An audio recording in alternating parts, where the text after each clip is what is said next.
los Apóstoles, capítulo 4, del versículo 36 en adelante, porque también ahí vamos a ingresar al capítulo 5, ¿ya? Y dice así en el nombre del Señor. Entonces José, a quien los apóstoles le pusieron por sobrenombre Bernabé, que traducido es hijo de consolación, levita, natural de Chipre. Como tenía una heredad, la vendió y trajo el precio y los puso a los pies de los apóstoles. Pero cierto hombre llamado Ananías, con Zafira, su mujer, vendió una heredad y sustrajo del precio, sabiéndolo también su mujer. Y trayendo solo una parte, la puso a los pies de los apóstoles y dijo Pedro, Ananías, ¿por qué llenó Satanás tu corazón para que mintieses al Espíritu Santo y sustrajese del precio de la heredad? Reteniéndola, ¿no se te quedaba a ti? Y vendida, ¿no estaba en tu poder? ¿Por qué pusiste esto en tu corazón? No has mentido a los hombres, sino a Dios. Al oír Ananías estas palabras, cayó y expiró, y vino gran temor sobre todos los que lo oyeron. Y levantándose los jóvenes lo envolvieron y sacándolo lo sepultaron. Pasando un lapso como de 3 horas, sucedió que entró su mujer, no sabiendo lo que había acontecido. Entonces Pedro le dijo, dime, ¿vendiste en tanto la heredad? Y ella dijo, sí, en tanto. Y Pedro le dijo, ¿por qué convenisteis en tentar al Espíritu del Señor? He aquí a la puerta los pies de los que han sepultado a tu marido y te sacarán a ti. Al instante ella cayó a los pies de él y expiró. Y cuando entraron los jóvenes la hallaron muerta y la sacaron y la sepultaron junto a su marido. Y vino un gran temor sobre toda la iglesia y sobre todos los que oyeron estas cosas. Amén. Oremos al Señor. Eterno y buen Padre Celestial, gracias te damos por esta hora, mi Dios amado, este día que usted nos ha concedido de poder estar aquí reunidos. Hemos cantado, mi Dios amado, hemos presentado a ti algunas peticiones de oración, pero ahora viene lo más importante que es tu palabra, mi Dios amado. Que tu Santo Espíritu sea trabajando en nosotros, Padre Celestial, para poder entender y comprender lo que tú nos quieres enseñar. Que tu Santo Espíritu sea tomando dominio a aquello que escucha, como también el que va a exponer tu palabra. Te lo rogamos a través de Jesús, nuestro único y suficiente Salvador. Amén. Amén. Ahora sí, tomen asiento nomás, mis hermanos. Bien.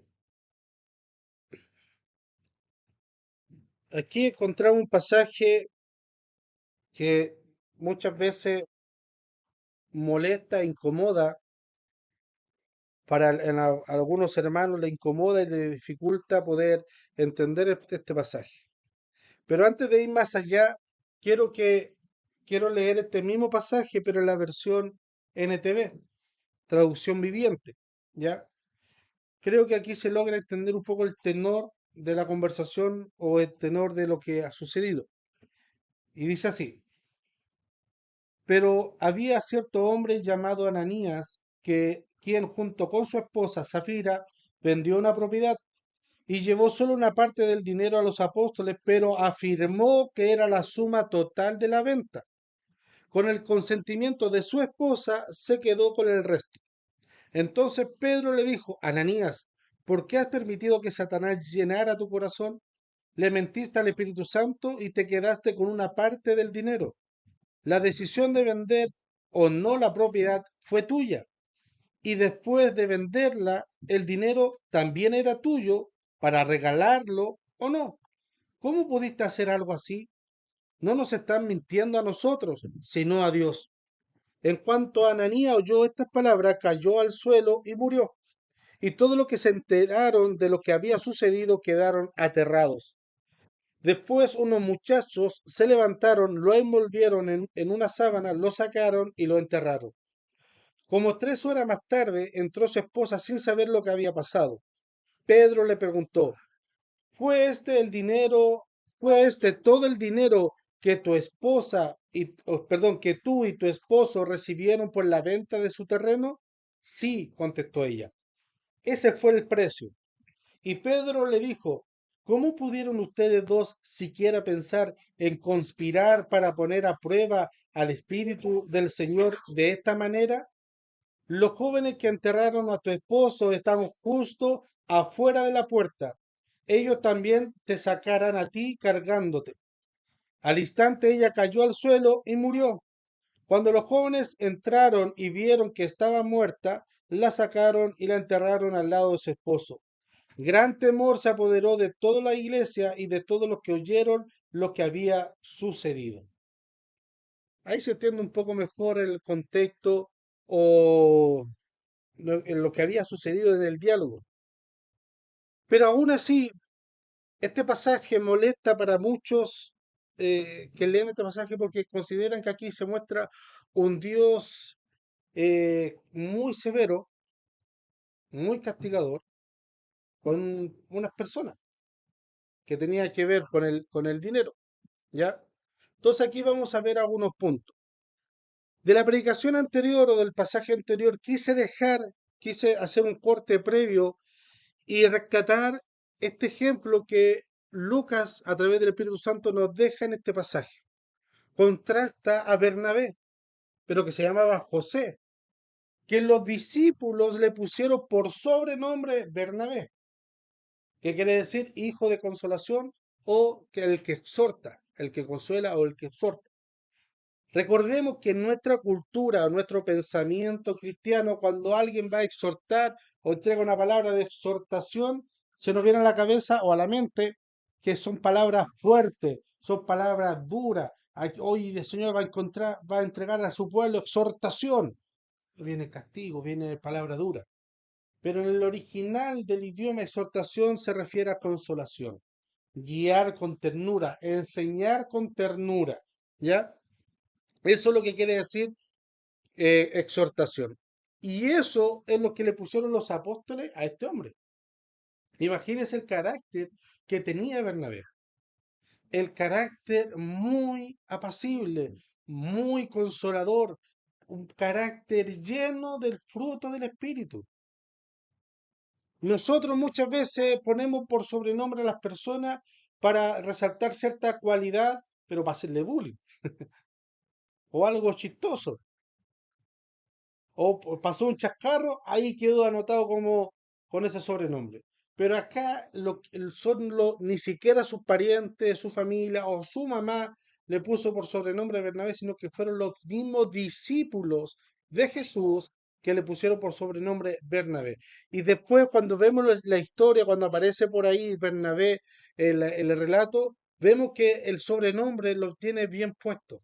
Es un hombre que entregó mucha consolación, que guió, que fortaleció a muchos en el camino. Lamentablemente se nos habla bien poco de Bernabé, pero lo que se nos habla deja mucha enseñanza.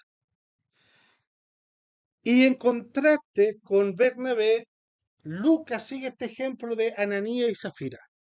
Lo más probable es que muchos hombres, muchos cristianos, como nos dice el relato, vendieron y dieron el total de la propiedad. Lo vendieron y dieron el total. Pero aquí Lucas toma el ejemplo de Bernabé. ¿Por qué? Porque se veía que era un hombre prominente en cuanto a la enseñanza y también en cuanto al oficio. Probablemente estaban los discípulos y estaba Bernabé en grado de confianza y de liderazgo.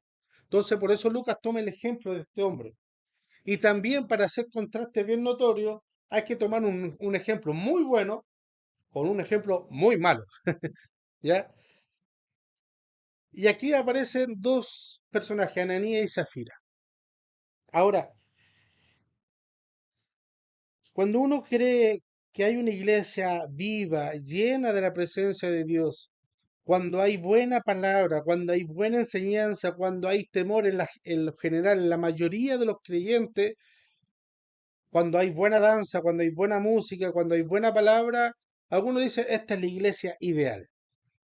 Nosotros nunca pensaríamos que en la iglesia primitiva, la primera iglesia, o el relato que estamos leyendo en el libro de Hechos, no encontraríamos con un atisbo de pecado o con una veta de amargura o de envidia.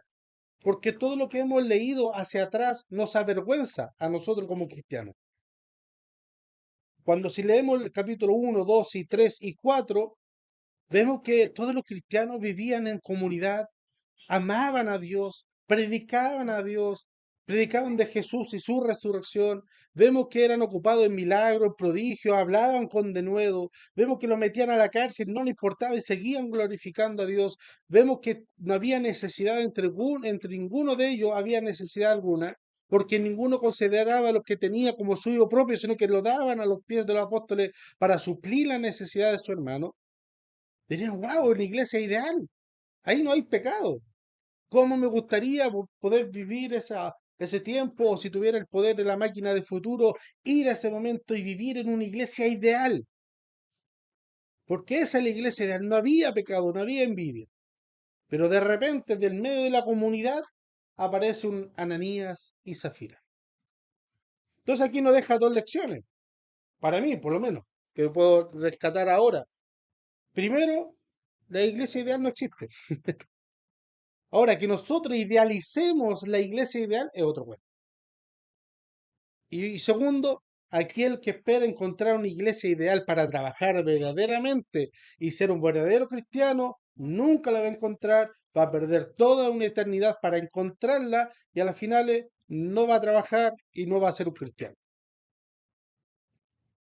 Porque si en esa iglesia donde vivieron y estaban los discípulos de Jesús, que vieron a Jesús, donde había un Pedro que hacía milagros, donde había un Pedro que predicaba y se convertía en gente, donde la llenura del Espíritu Santo era latente, es difícil encontrar un activo así. Y si en esa iglesia había una Ananías y Zafira, ¿qué más queda para nosotros, por hermano? ¿Qué más queda para nuestras iglesias hoy actual? Pero aquí el Espíritu Santo nos, nos deja este contraste, mis hermanos, para poder entender lo delicado, no tan solo en cuanto al tema del dinero, sino que lo delicado de tratar con Dios y con este evangelio. ¿Ya? Vamos a ver unos puntos primeramente como introducción que nos deja la enseñanza de este relato de Ananías y Zafira, de esta pareja bien peculiar.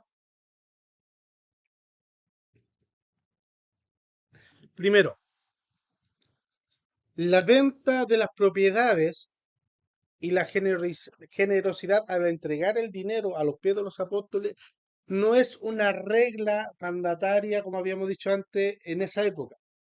No era necesario.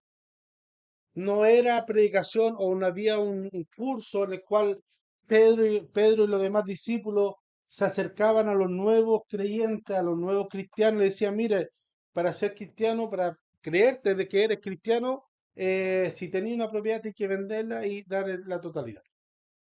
Eso es mentira, como lo dije el domingo pasado, eso no es así. ¿Y cómo afirmamos de eso? Es que en el versículo 4 Pedro le dice, reteniéndola, no era tuya, o sea, si no la vendes, era tuya. En la versión NTV lo dice un poco más claro. En el versículo 4 dice, la decisión de vender o no la propiedad fue tuya.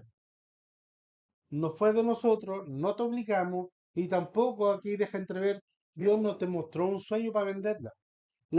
Pedro le dice, la decisión de venderla fue tuya. Y después de venderla, el dinero también era tuyo y fue tu decisión si lo regalabas o no. Si regalabas la totalidad o si regalabas parte de ella, la decisión es tuya. Entonces, ¿qué fue lo que, primeramente, no hay una regla en esa época de decir yo tengo que vender? Y actualmente tampoco hay una regla en cada iglesia, a no ser que la iglesia por norma o reglamento interno lo instituye así, y aquel que quiera pertenecer a esa iglesia conozca la regla del juego, de lo que requiere, pero bíblicamente no. No hay ese parámetro de exigencia como pagar una matrícula o una entrada de membresía para pertenecer a este club o a para pertenecer a este movimiento, sino que vemos, y en segundo punto, vemos que lo que los motivó a ellos fue el orgullo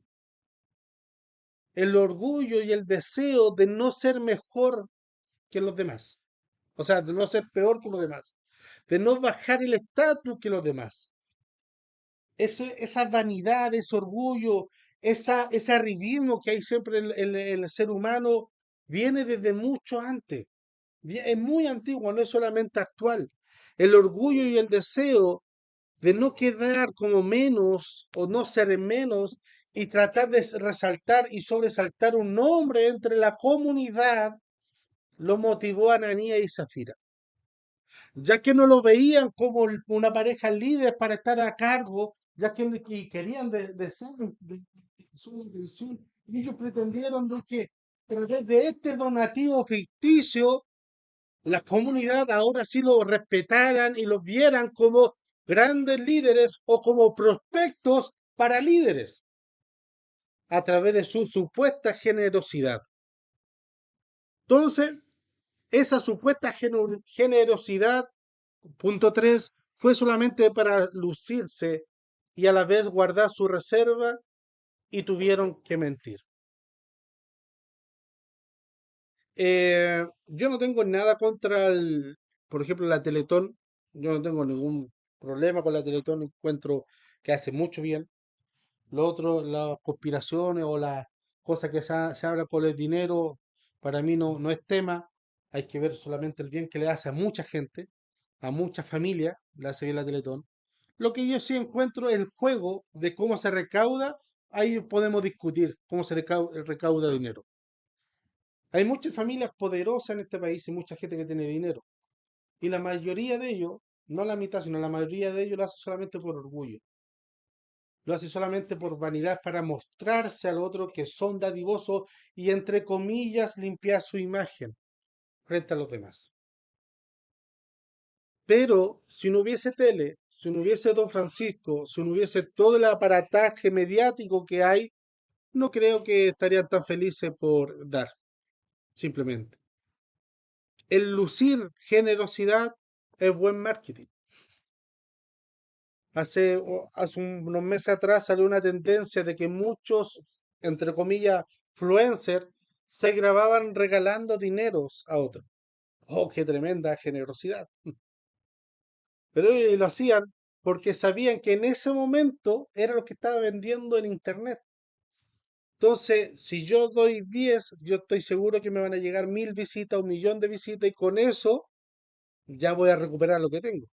Gran ejemplo es Mr. Beats, no sé, este cabrón joven que ha hecho harto bien. Por ejemplo, hizo lo que en 60 años, no sé si ya era 60 años, pero para un ejemplo, en 60 años nunca ha hecho la uno. O todo el artista de Hollywood, Angelina Jolie y todo lo demás nunca lo han hecho. Pero ese es un negocio. Es un negocio, es regalar dinero gratuitamente porque sabe que le va a retribuir. Incluso esta semana salió que él publicó que a sus seguidores de Twitter le iba a regalar 250.000 dólares, que es algo como 400, como 200 millones de pesos chilenos, un poco más, 200 millones.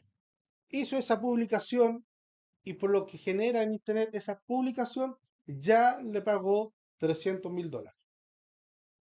O sea, hizo esa publicación y con todo lo que se difamó y se difundió, para el bolsillo le llegaron 300.000 dólares. O sea, va a regalar 250 y le quedan 50.000 dólares para el bolsillo. ¿Sí o no? Y eso es lo que vende. ¡Oh, generosidad! ¡Qué maravillosa generosidad! Bueno, si en esa época hubiese existido internet, Ananí y Zafira estarían haciendo un en vivo, entregando, viendo cuán generoso soy, que vendí una propiedad y la estoy vendiendo y estoy donando la totalidad de mi venta. Eso es un germen que hay en el ser humano siempre. Siempre somos tentados a hacer algo bueno, pero que los demás sepan y me vean. Alguno es más fuerte, otro no tanto, pero siempre está en nosotros ese germen, esa molécula de recibir algo de atención. Vuelvo a decir, en algunos no más fuerte, en otros no tanto, pero todos en cierta medida. No, que yo nunca he sufrido eso, sí, porque en los momentos más angustiantes, en los momentos de más crisis interna, uno siempre dice, yo siempre ayudo a los demás y nadie me ayuda a mí. Al final siempre estoy solo. Eso es un nativo de que también necesita atención. Le gustaría un poquito de atención, ¿ya? Pero lo que vemos ahí, lo que hizo, por ejemplo, el ejemplo de Bernabé, Bernabé no esperaba eso. Ni siquiera si no hubiese sido por Lucas, ni siquiera nosotros nos hubiésemos enterado que Bernabé tenía una propiedad y que la vendió y que lo dio a los apóstoles. No nos hubiésemos enterado si no fuese sido por Lucas. Ahora, muchas veces, y como cuarto punto en la introducción, muchas veces para poder recibir un poco de atención, de llevar el favor de los demás y hacer el bien, estamos propensos a que a engañar al Espíritu Santo. Ellos le mintieron al Espíritu Santo. Y aquí este pasaje es fuerte y claro que habla sobre la Trinidad. Pero ¿cómo no habla de la Trinidad? No, pero que dice que el Espíritu Santo es Dios. Dice claramente que el Espíritu Santo es Dios y eso ya es un atisbo y un principio de la Trinidad, de la deidad del Espíritu Santo, de que no es una fuerza, no es algo que yo impulse como un ki hacia afuera para los demás. Es una persona en la cual le puedo mentir, le puedo engañar y también se enoja y también toma justicia.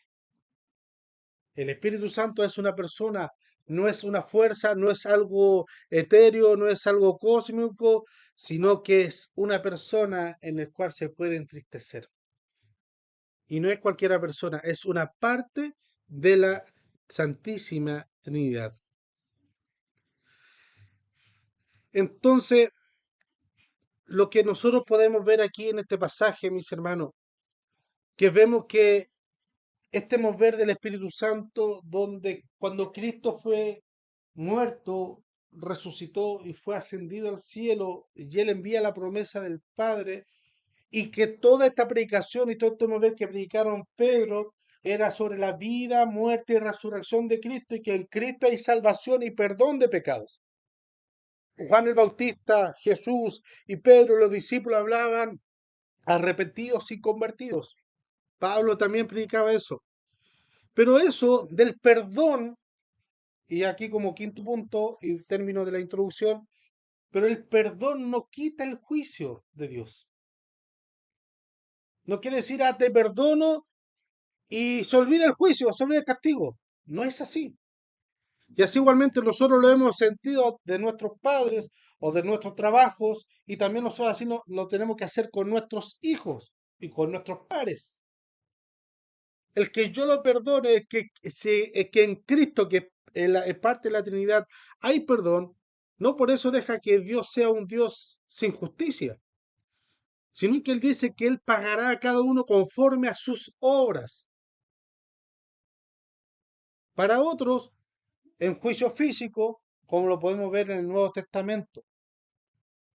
Entonces aquí nosotros podemos sacar muchos puntos y ejemplos y en cierta medida me entristece que algunos hermanos reformados digan que del libro de Hechos de los Apóstoles no se puede sacar mucha doctrina, porque es un libro histórico que relata historia. Si fuese así, tendríamos que eliminar la mayoría de la Biblia. Porque aquí en este pasaje podemos sacar muchos puntos, podemos afirmar sobre la divinidad del Espíritu Santo, podemos ver sobre el juicio de Dios, podemos hablar sobre el pecado del hombre, que es la doctrina de la jamartología, podemos hablar sobre la Trinidad, sobre la comunión de la iglesia, sobre lo delicado que es la iglesia. Este pasaje nos habla de que la iglesia es tan delicada porque es de Dios. Y Dios es un Dios serio y con Él no se juega. Por ende, con la iglesia tampoco. Y como el Espíritu Santo está en la iglesia y es Dios, no se puede jugar con Dios. Entonces, eso es enseñanza, esos temas lo podemos ver. Ahora, te invito a que vayamos y veamos este pasaje. Lo primero que podemos ver es el engaño de Ananías. Lo que, lo primero que podemos ver es cómo este hombre, Ananías, que es cabeza de su familia, impulsa a su familia a pecar. Mire lo delicado. Zafira podría decir lo mismo que Adán. Es que yo no fui, yo solamente obedecí a mi esposo. Mi esposo fue el que tomó la decisión y yo soy una mujer tan sumisa que le dije que sí a mi amor, pero en realidad no estaba yo tan de acuerdo con lo que hizo mi esposo. Pero Ananías había consumado su pecado en conjunto con su mujer.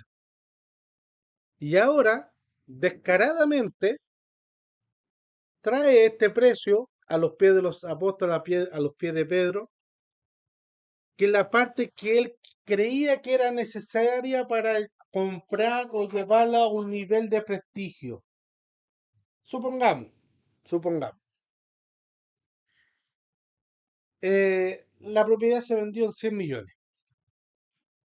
Y ellos dijeron, mira, vamos, vendámosla en 100 millones, pero nosotros dejemos los 20 porque con eso pagamos todas las deudas, le compramos los útiles ahora que se acerca marzo, le compramos los útiles a nuestros hijos, pagamos el dividendo, el permiso de circulación, lo pagamos, arreglamos el techo, que ahora que se viene el invierno hay que arreglar el techo, sumando y sumando, con 20 millones la hacemos.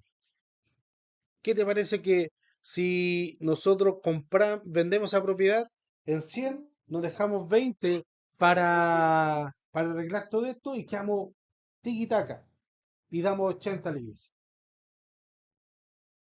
¿Hay algo malo en eso? No, pues, no hay nada malo.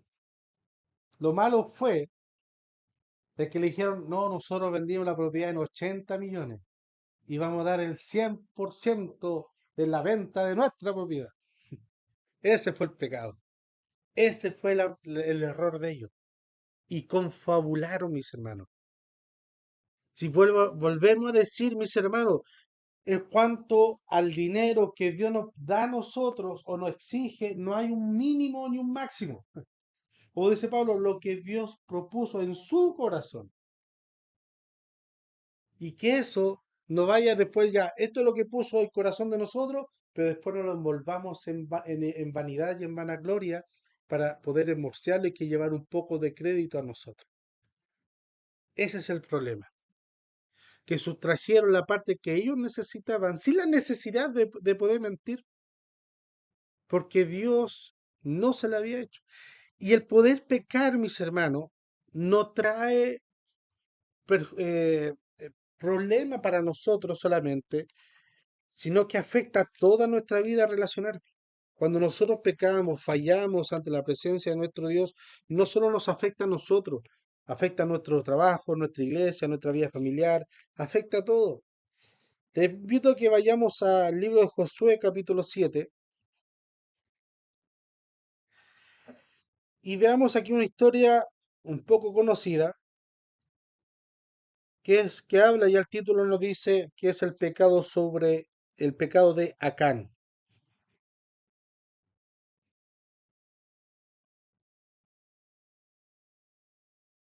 Y aquí vemos la historia donde después de que una gran victoria que Dios le había dado a la nación de Israel de la mano de Josué en Jericó, esa gran historia donde cayeron los muros y ganaron, era como que Josué iba a pelear contra Estados Unidos, que era Jericó, y ganaron. Y después ese mismo ejército iba a pelear, que no quiero ofender a ningún país, pero un país más chico. Ya pongo nosotros mismos, Chile. Un país más chico, menos desarrollado en tecnología de guerra que Estados Unidos, y perdieron. Y que cuando peleó en batalla con Estados Unidos, no ganaron y ellos no perdieron ningún hombre, no murió ninguno. Entonces, una gran victoria. Y vengan a pelear con Chile y pierdan. Y mueran 30.000 personas. Es como ilógico. Es como ilógico, como que si yo me pusiera a pelear, en un ejemplo más, con un león y le ganara, y después peleo con un chihuahua y pierda. Es ilógico, es ilógico. Entonces, esto mismo pasó con Josué y el ejército de Israel, que peleó contra Jericó y ganó. Sí, algunos dicen que el veneno viene en frascos chicos y los más chiquititos son peligrosos. Eso es verdad. Y después peleó contra Jai. Y Jai era una nación pequeña. Pero ¿qué es lo que pasó ahí? Versículo 10 dice, y Jehová dijo a Josué, levántate, ¿por qué te postras así sobre tu rostro? Israel ha pecado, aún han quebrantado mi pacto que yo le mandé. Mire lo que dice Jehová, Israel ha pecado. Pero veamos, sigamos el relato. ¿Pero qué con eso? Jehová dijo a Josué, Israel ha pecado. Y también ha tomado del anatema y hasta han hurtado, han mentido y aún lo han guardado entre sus enseres. Pero esto los hijos de Israel no pondrán a hacer frente a sus enemigos, sino que delante de sus enemigos volverán la espada por cuanto han venido a ser anatema también. Versículo 22, saltemos. Josué entonces envió mensajeros, los cuales fueron recorriendo la tierra, y aquí estaban escondidos en su tienda y el dinero debajo de ellos. Y tomándolo de en medio de la tienda, lo trajeron a Josué y a todos los hijos de Israel y lo pusieron delante de Jehová. Entonces Josué y todo Israel con él tomaron a Acán, hijo de Sera, el dinero, el manto, el lingote de oro, y sus hijos, sus hijas, sus bueyes, sus asnos, sus ovejas, su tienda y todo cuanto tenía, y lo llevaron todo al valle de Acor. Y le dijo Josué, ¿por qué nos has turbado? Túrbete Jehová en este día. Y todos los israelitas los apedrearon. O sea, en resumen cuenta, lo que había pasado es que en la guerra contra Jericó, Jehová le había dicho, yo le voy a dar la victoria, pero no tomen nada de ello. Nada, nada, nada. Y acá en que lo dijo, oh, mira, la manta bonita, un poncho. Mira, qué bonitos colores, me lo llevo. Y ya caminando, de repente se sorpresa, un lingote de oro. Mira, un lingote, mira, como decoraciones bonitos. Mira, oh, me encontré otra cosa más. Listo, ya, lo voy a esconder. Y total, ¿qué va a ser una manta? ¿Qué va a ser un lingote de oro? Total, después se lo ofrezco como sacrificio o como ofrenda a Dios. Ese pecado de un hombre, de toda la nación, hizo que murieran 30.000 personas en una guerra. Ese pecado de un hombre hizo que ante los ojos de Jehová toda la nación era pecadora.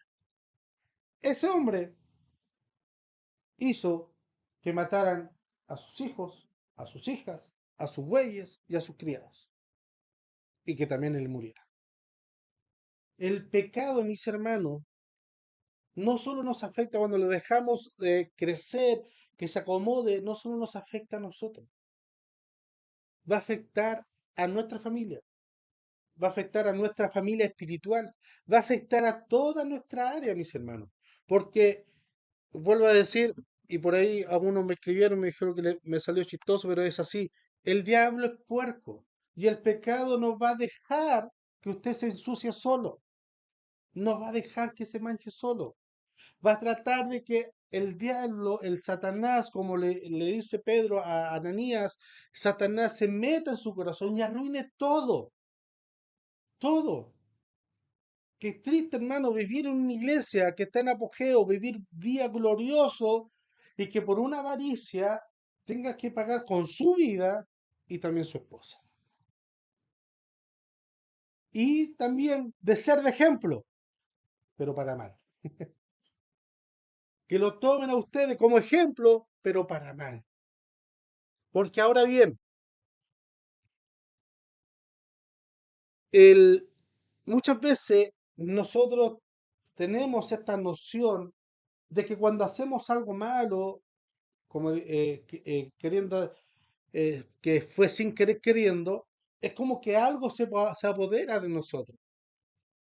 Como que yo no fui, yo quería hacer esto, pero algo como que me llevó el cachúo, el maligno. Muchas veces la gente que está en adicción, ya sea en droga, alcohol, en la pornografía, la sexualidad libertina, y todo la mentira, todo eso es como que algo, dicen, como que algo me impulsa, como que no soy yo, ¿ya? Pero aquí Pedro dice, no, le dice, ¿por qué dejaste, Ananías, que Satanás pusiera esto en tu corazón? Satanás nunca va a poner algo bueno en el corazón de nosotros, en la mente, pero es decisión de nosotros si lo dejamos o no. Como decía Martín Lutero, yo no puedo evitar que los pájaros vuelen sobre nuestra cabeza, pero sí puedo evitar que hagan nido en mi cabeza.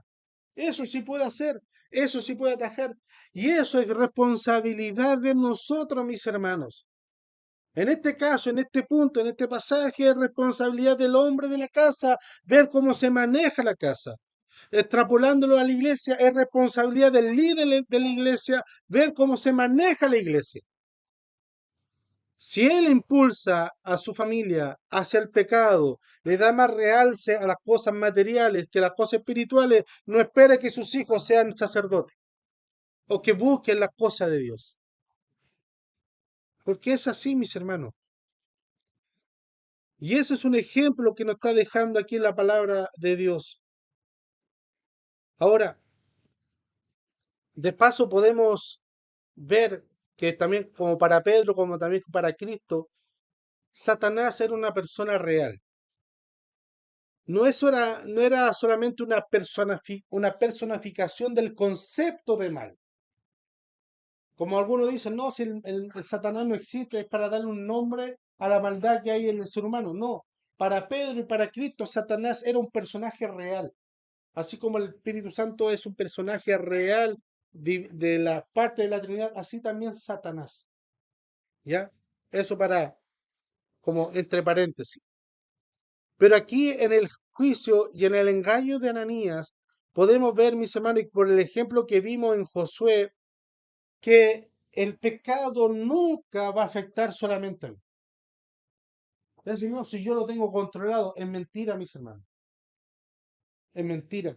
En algún momento, en algún instante, el pecado de nosotros, ese pecado que tenemos culto, regalón, nos va a alcanzar. Así como alcanzó al pecado a Lot, así también nos va a alcanzar a nosotros, mis hermanos.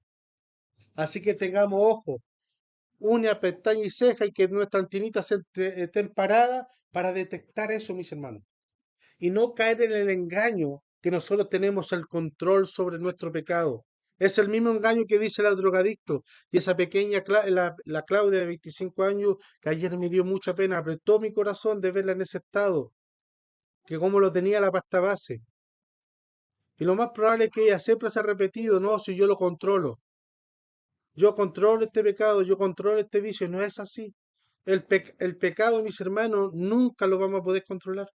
Nosotros nunca vamos a poder controlar a Satanás. Satanás es mucho más fuerte que nosotros.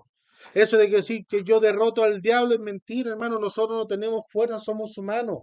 Con suerte nos ponemos un saco de cemento de 50 kilos y vamos a pelear con el pecado, con la tentación y con Satanás. Josué la tenía clarita. Josué dice la palabra que era un hombre que tenía un aspecto gallardo, o sea, era mino. Como dirían por ahí, su cara fue tallada por los mismos ángeles. Tenía un cuerpo varonil, tenía un buen físico. Esa era la expresión que se ocupa para Josué. No era un cabro debilucho, flaquito, no, tenía un buen físico, tenía un buen aspecto. Pero cuando se presentó con la esposa de Potifar, no dijo, no, yo me la puedo, yo voy a resistir la tentación. No, hermano, patita para que te quiero, salió corriendo. Ese es un ejemplo claro de cómo somos nosotros. Hay que huir de la tentación. Si el único que puede resistir la tentación, mirarla a los ojos y no sucumbir es Cristo, no nosotros. Es el único. Y así nosotros debemos estar atentos a ese aspecto. Cuando viene la tentación, debemos correr a la presencia de Cristo. Debemos correr, no a aguantar, no, sino nosotros podemos. No es así, mis hermanos. La tentación que le provocó a Acán le trajo mucho dolor a su familia.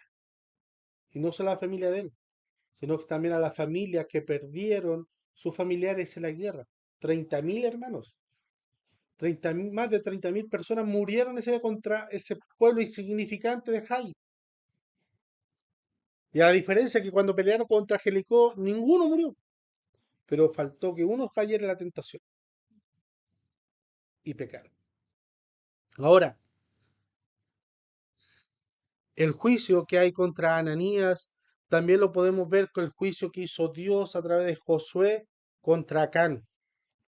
Ananías murió repentinamente delante de la compañía de los discípulos, que habían dado muestra incansable sobre el respaldo del Espíritu de Dios en ellos y también el respaldo del Espíritu de Satanás que había en Ananías. No hay duda, no hay duda de que nosotros estamos bajo el ataque del espíritu satánico en nuestra vida, pero tampoco hay duda que el Espíritu de Dios nos respalda a nosotros. Simplemente, mis hermanos, es que, como siempre ha sido la historia de la humanidad, el Satanás quiere manchar el buen testimonio de la iglesia. Lo quiso hacer, y no lo quiso hacer, lo hizo con Adán y Eva, cuando dejó en entrever y puso en duda sobre la veracidad y la importancia de la palabra de Dios. Entonces, por tanto, mis hermanos, podemos ver que el juicio de Dios contra Ananías, que fue que se dejó seducir por el espíritu de Satanás, fue severo, pero no fue severo desmedido, fue severo pero justo. Y fue tan justo, como dice ahí la expresión, más abajo, dice que vino gran temor sobre todos los que oyeron estas cosas. Y este temor no solamente vino a la iglesia, sino que también para el pueblo, que oyeron todas estas cosas. Y no también solamente para el creyente y no creyente, ya que hay un punto importante, sino vino gran temor sobre aquello que se mantenía en un terreno neutral, ¿ya? Vino gran temor en esa época. Y, y volvemos a hablar y a repetir, mis hermanos, para aquellos que cristianos que son nominales, hay un fin muy penoso, mis hermanos, muy triste. ¿Por qué razón? Porque estos cristianos que son nominales, que creen en la bondad de Dios y la han disfrutado, han vivido noches de gloria, han vivido noches y experiencias hermosas en el Señor. Algunos van a profetizar, algunos van a echar fuera demonios, otros van a hacer milagros y sanidades. Pero cuando llegue ese día, el día del juicio final, a los cristianos de verdad, Dios le va a decir, bien, buen siervo y fiel. En lo poco fuiste fiel, en lo mucho te pondré, entra al reposo de tu Señor que ha preparado para ti. Pero aquellos cristianos que son nominales, mis hermanos, ellos van a decir, Dios, Jesús, Cristo, profetizamos en tu nombre, echamos fuera demonios. No, no dice intentamos echar, no, lo echaron. Entregamos sanidades a otros. Pero Dios, Jesús le va a decir, no os conozco, no os conozco. Y muchas veces he escuchado este pasaje y predicarlo con cierto grado de jactancia y casi como deleitándose de que Jesús le va a decir a alguno, no os conozco. Pero a mí me trae dolor, hermano, de saber que hermanos estuvieron en la iglesia, sentaron en una banca, escucharon domingo tras domingo predicación, fueron ocupados, se prestaron en el servicio de Dios, fueron ocupados, pero el Señor le va a decir no os conozco. Eso es triste, hermano. Eso es triste, lamentablemente. Y eso no solamente para usted, sino que también para ti, para mí me trae una alerta. Me trae alerta no con miedo de perder mi salvación, sino con un temor reverente a estar y conocer a Dios, de preocuparme de que Dios me conozca. ¿Y cómo Dios me puede conocer? ¿A alguien se le ocurre de qué forma Dios me puede conocer? Exacto, un 7 con estrellita. La oración es la única forma en la cual Dios me puede conocer y yo pueda conocer a Dios. El púlpito lo podemos adornar y podemos disfrazarlo con elocuencia, con grande experiencia, con histrionismo, con un gran carisma. Pero la oración, ¿cómo disfrazo mi presencia ante Dios? ¿Cómo disfrazo mi alegría o mi tristeza ante Dios? A ustedes le puedo disfrazar mi tristeza. A ustedes le puedo disfrazar mi llanto. A ustedes le puedo disfrazar mis frustraciones. Pero ante Dios, ¿cómo lo disfrazo? Si Dios dice que cuando, antes que yo pensase la palabra, ella sabe lo que voy a decir. La oración es el único mecanismo, la única forma en que yo pueda conocer a Dios y Dios me pueda conocer a mí. Y esta es una advertencia, mis hermanos, en cuanto al engaño y al juicio que Dios hace a través del Espíritu, no a través, sino que Dios hace, Dios Espíritu Santo, a través de Pedro para Ananías. Ahora, veamos otro juicio, el juicio de Zafira. Aquí hay un tema que es bien interesante, mis hermanos. Como lo hemos visto anteriormente en las clases de estudio de teología pentecostal, vimos en la antigüedad que Dios daba su tiempo a que la gente se arrepintiera y daba buen tiempo. Le daba oportunidad para que pudiera reconocer su error. Le daba oportunidad para que pudiera reconocer que estaba mal, pero no lo hacía. Pero aquí también Dios le da la oportunidad a Zafira de zafarse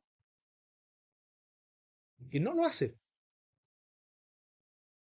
Pedro, perfectamente, como estaba dotado por el Espíritu Santo, y el Espíritu Santo sabía que ellos ya habían acordado anteriormente su casa. Ahora aquí hay una parte, entre paréntesis, como, como algo magistral o de la providencia de Dios, de que Dios, por uno u otro mecanismo, se privó de que, o se cuidó de que Zafira no,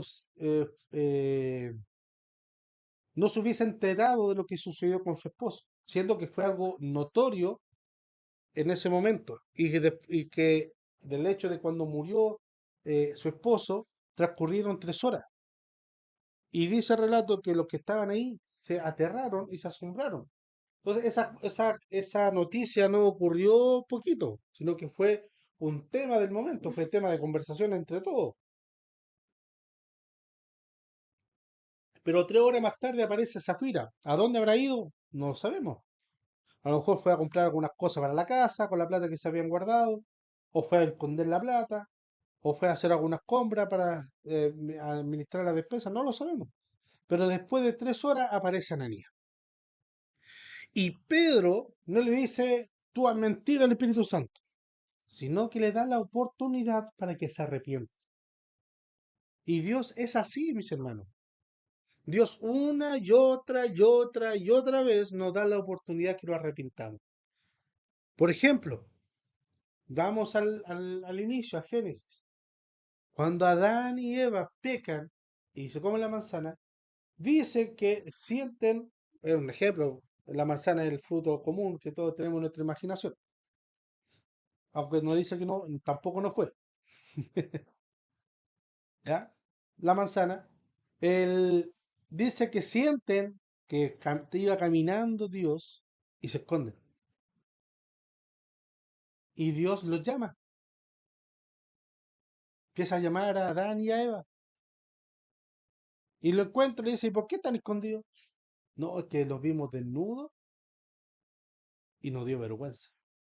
Ahora, uno de los Si nosotros sabemos y entendemos que uno de los atributos de Dios es la omnipresencia, que está en todo lugar, ¿cuál era la necesidad de salir a buscarlo? A no ser que estuvieran jugando a la escondida. Y otro atributo de Jehová es la omnisciencia, que todo lo sabe. ¿Cuál es la necesidad de preguntarle?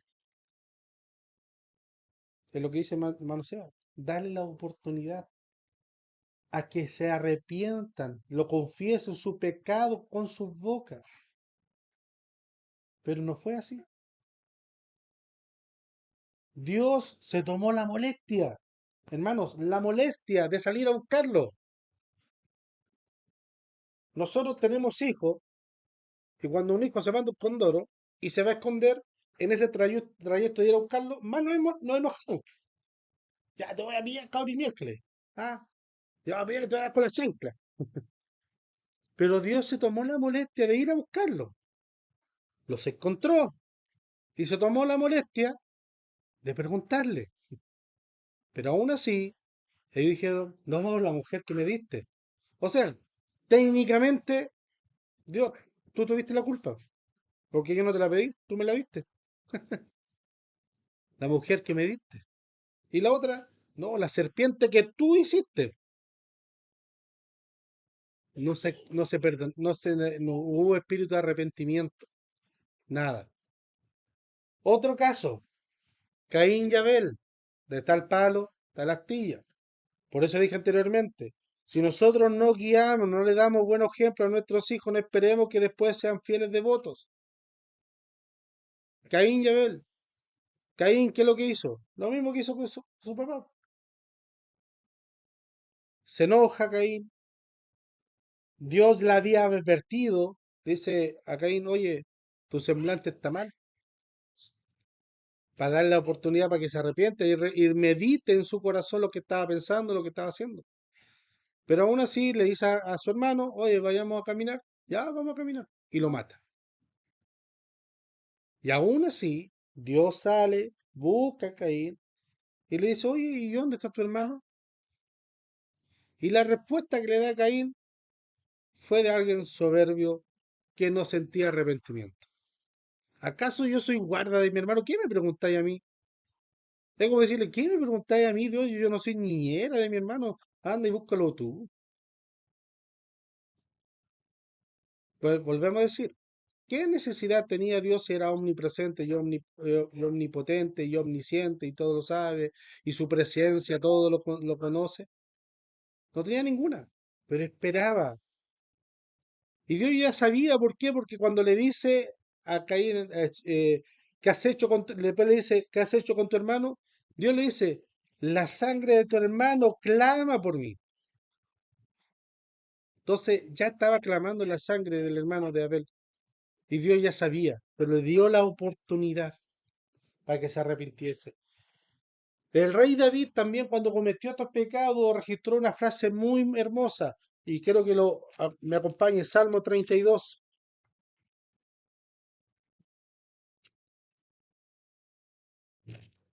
Salmo 32 del versículo 3 al 7. Dice así, mientras callé se envejecieron mis huesos en mi gemir todo el día, porque de día y de noche se agravó sobre mí tu mano, se volvió mi verdor en sequedades de verano. Mi pecado te declararé y no encubrí mi iniquidad. Dije, confesaré mis transgresiones a Jehová y tú perdonaste la maldad de mi pecado. Por esto orará a ti todo santo en el tiempo que pueda ser hallado. Ciertamente en la inundación de muchas aguas no llegarán estas a él. Mientras callé, mientras no confesó su pecado, ya sabemos el pecado de David. Se metió con la mujer de su prójimo, la dejó embarazada, se enteró que estaba su esposa ahí cerca, lo mandó a la guerra y lo hizo que lo matara. Ese pecado no fue confesado ante Dios. Y mientras él guardó silencio y no tenía un espíritu de arrepentimiento, dice que sus huesos se envejecieron. Dice que en su gemir era todo el día, porque de día y de noche se agravó sobre mí tu mano. Se volvió mi verdor, o sea, mi huerto, todo lo que yo estoy cuidando se perdió en sequedad. Esa pasión, esa gana de poder trabajar, esa pasión de que cuando uno tiene, y nosotros lo llamamos el primer amor, que estamos en Cristo, esa pasión, esa gana de estar con Dios, de sentir la presencia, de aclamar en la presencia, eso se secó, se apagó. Y eso es lo que produce el pecado en nosotros, mis hermanos. Y eso es lo que produce la tentación. Y eso es lo que produjo en Ananías y Zafira.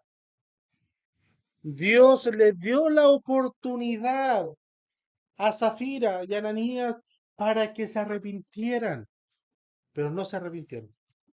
Prosiguieron en su pecado, prosiguieron en su maldad. Entonces, Pedro lanzó a Zafira una pregunta directa que la colocó en una disyuntiva única en su mente. Confesar la verdad y pedir la misericordia de Dios o aferrarse más en su pecado para mentir delante de todos y delante de Dios. La decisión ya la sabemos. Pero aún así nosotros día a día muchas veces tenemos esa disyuntiva, tenemos esa lucha en nosotros. Chuta, eh, le pido perdón a Dios, reconocer mi falta, asumir las consecuencias y pedir misericordia. Ah, si total, Dios igual es misericordioso, ¿y para qué? Aparte que todo lo sabe, ¿para qué se lo voy a contar? Y aparte que todo lo sabe y también es misericordioso, además que ya lo supo y ya me perdonó. ¿Para qué lo voy a contar? No, mis hermanos, no es así. No es así como juega. Dios, aunque todo lo sepa, necesita nuestra confesión. No porque Él lo necesite para quedarse tranquilo, sino porque sabe que esa confesión a nosotros nos va a hacer bien. ¿Ya? Por ejemplo, yo le dije a la hermana Yana, ¿sabe qué? Ya olvidémonos de esto. Pasó el archivo de Excel que perdimos la información, pero ella necesitaba, por su TOC, recuperar esa información. La recuperó y se quedó tranquila, ¿cierto? Ya, así amén. Pero Dios no es así, no necesita nuestra confesión para él quedarse tranquilo consigo mismo, sino que para un beneficio de nosotros, donde si nosotros confesamos nuestro pecado va a ser de bendición para nosotros, no para Dios. Entonces Pedro le lanza esta pregunta directa y Zafira tenía esta disyuntiva. Y malmente sabemos lo que pasó ahí. Ahora, mis hermanos, para ir terminando, Dios mediante, este pasaje que nosotros acabamos de leer nos grafica, mis hermanos, la seriedad de lo que es la iglesia. La iglesia es el cuerpo de Cristo, la novia del Cordero. Si nosotros queremos engañar a la novia, queremos jugar con el cuerpo de Cristo, estamos engañando y jugando con Dios. Y esto trae un peso para mí. Si yo le miento a la iglesia, le estoy mintiendo directamente a Dios. Pablo dice que nosotros vamos, Pablo dice que nosotros vamos, estamos predicando de parte de Dios. Los predicadores van predicando de parte de Dios, pero también están delante de Dios. Y eso, mis hermanos, es un ejemplo, no un ejemplo, pero es una palabra fuerte para nosotros los predicadores y para todos nosotros. Nosotros decimos, hermano, Dios está con nosotros, así que alabémosle, cantémosle así porque Dios está con nosotros. Pero realmente está con nosotros. Lo malo es que no nos vemos ahí sentados. Y cada predicador tiene que tener en mente eso de que nosotros sí vamos de parte de Dios, pero también estamos delante de Dios predicando. Ahora yo puedo ver sus caras, pero mi primera preocupación es qué cara tendría Dios al escucharme predicar. Se hundiría en la silla y se taparía la cara. Digo, oh, cállenlo, cállenlo. No puede decir corten el micrófono porque no ocupamos micrófono, pero o realmente Dios estaría sentado y asentando con la cabeza. Amén. Así es. Nosotros conocimos un hermano en Vallenar que estaba en una iglesia y el Señor le daba harta gracia a este hermano. Le daba tanta gracia que, que el pastor de su iglesia le tenía envidia. ¿Y qué es lo que lo ponía él como castigo? Miren la tontera, lo ponía en la puerta de la iglesia, como castigo. Y cuando el pastor predicaba, el hermano escuchaba y el Espíritu le decía, lo que está diciendo no es verdad. Lo que está diciendo no es verdad. Eso no es así. Lo que está diciendo ahora sí es verdad. Eso sí, pero esto no. ¿Cómo estaría Dios acá adelante?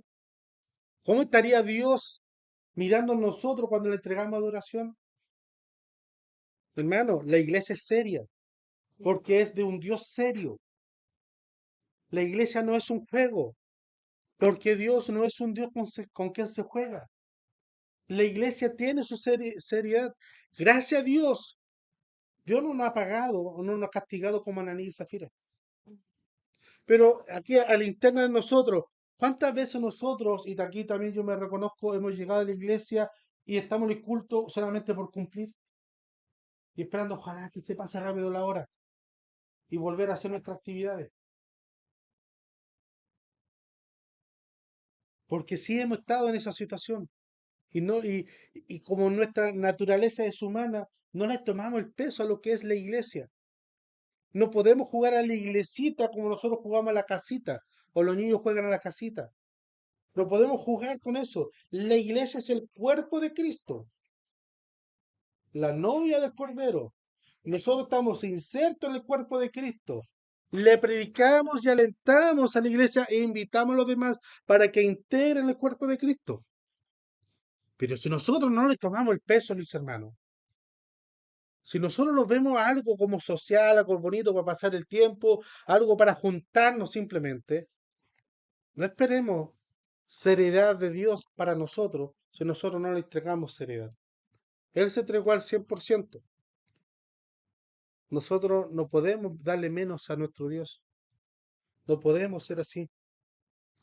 Entonces, lo que pasaje relata, mis hermanos, podemos sacar dos o tres puntos a la vista. La comparación que hace Lucas con José, que los apóstoles le pusieron Bernabé frente a Ananías y Zafira, quiere decir que la iglesia ideal no existe. Si nosotros esperamos que Dios, y aquí, aunque lo esforcemos lo mayormente y hagamos todo nuestro esfuerzo para formar y crecer la iglesia ideal, no va a ser así, hermano. Van a haber bemoles, va a haber gente que va a estar en medio de nosotros y va a ser cero aporte. Y va a haber otra gente que va a ser menos 5 aporte. Es mejor tener a alguien que sea cero aporte a alguien que reste aporte. Va a haber de todo. Porque la iglesia ideal no existe. Nosotros idealizamos la iglesia. La gente de afuera idealiza. Ay, pero que adentro de la iglesia tienen que haber puros santos, pura buena gente. Gente muy buena, muy noble. La idealiza, pero no es así. En medio de esa iglesia donde vivió grande avivamiento, donde el poder de Dios fue tremendo, se meció una y otra vez, hubieron milagros y prodigios, había un Bernabé y también había una Ananías y Zafira conviviendo en la misma iglesia. Punto 2. El pecado no solo lo va a afectar a nosotros, va a afectar a toda nuestra gente. Y entre más rápido llevemos el pecado al pie de Cristo, más rápido vamos a tener perdón y restauración en nuestra vida. Y 3. La iglesia es cosa seria porque la creó un Dios serio y no le podemos mentir ni jugar con la iglesia. Si mentimos y jugamos a hacer la iglesia como un juego, un pasatiempo, estamos jugando con Dios y le estamos mintiendo a Dios mismo. Amén. Bien, le invito a que nos pongamos de pie, mis hermanos.